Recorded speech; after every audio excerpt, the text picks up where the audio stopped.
Stunting on these niggas like a road shit, I was trying to get it. Every single morning took the bus to hit the studio, my nigga, I was living on a mission. Thought I was the greatest every minute. Moi kaikille, Simppa32 täällä. Ja me pelaillaan Minecraftia Painacraftissa ja minä kuvaan tätä YouTubeen tätä videota ja me pelaillaan tänään Maikon kanssa, sano moi. Moi. Moi.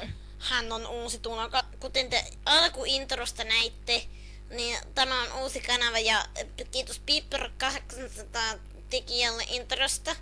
Ja myös jos Mr. Laffi tekee video, ja siis tämä videohan pätkii, koska me käytämme Bandicamia. Ja me ajateltiin, että voisi ostaa sen Bandicamin, koska tämähän oikeasti pyörii aika hyvin, koska minulla on nämä matalat asetukset, mutta ei se haittaa, me saamme kohta lisää informaatiota. Mutta mulla ei siinä pyöri. Mulla joskus, silloin kun mulla oli uusi tietokone, niin vähän silloin pyöri kyllä, mutta nyt ei enää, koska mun kone on makkuilemaan mullakin. Mun kone on vuotta vanha ja sori se välillä pätkii Mulla video tulee. Joo, nyt tulee, nyt kyllä tulee uutta settiä, koska minulla lensi työpöydälle ja minä en saa, äiti on kieltänyt, että ei saa näkyä työpöytävideolle. Jatketaan kohta.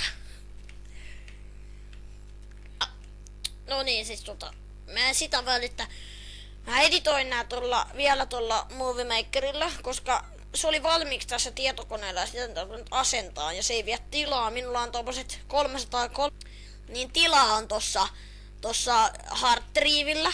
Tämä Minecraft alkaa lakaamaan. Minulla nyt tämä pyörii erittäin hyvin. Niin kuin minulla viime vuonna pyöri kanssa oikein hyvin, mutta katsokaa, minä löysin salahuoneiston. Onko tämä Easter egg? Ja sitten myös tuosta, jos me saamme tämän toimimaan, joka mahdollistaa sen, niin spessuvideoita kanssa tulee. Seuraavaksi on spesiaalivideo on tulossa. Ja sitten kun minulle täyttyy 10 tilaajaa, ja vielä kiitokset People2. Meitä täytyy, kun tämä on yhteinen YouTube-kanava.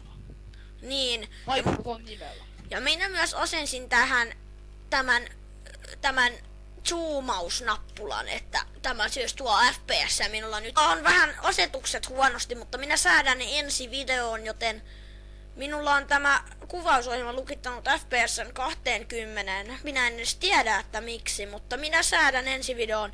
Minä lupaan, että sitten kun minä saan tuon partnershipin, niin minä ostan uuden tietokoneen sitten 3 vuoden päästä toivottavasti jo, että jos sitä rupeaa kertymään, niin se on ensi video, että Mars YouTube!